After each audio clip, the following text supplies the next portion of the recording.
Els alumnes de segon APD de la nostra escola hem preparat per commemorar el Dia de la Discapacitat unes frases que us ajudaran a reflexionar. Esperem que us agradi.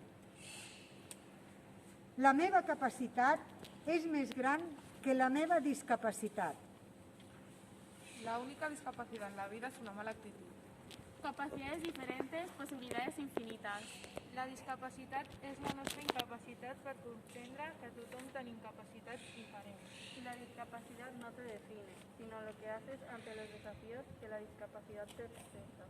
No es la discapacidad lo que hace difícil la vida, sino las barreras que pone la sociedad. Conóceme por mis habilidades, no por mis discapacidades. No eres lo que logras, eres lo que superas. Todo es difícil antes de ser fácil.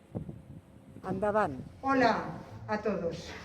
Los profesores y alumnos de segundo APD de la nostra escola hem treballat una cançó per celebrar el Dia del Discapacitat en llenguatge signat per escala. Esperem que us agradi.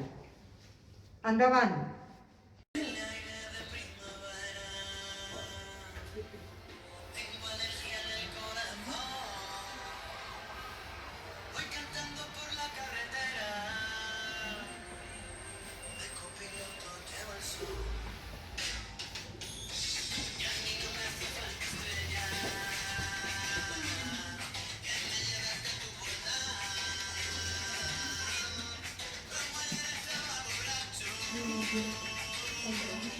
Fui tirando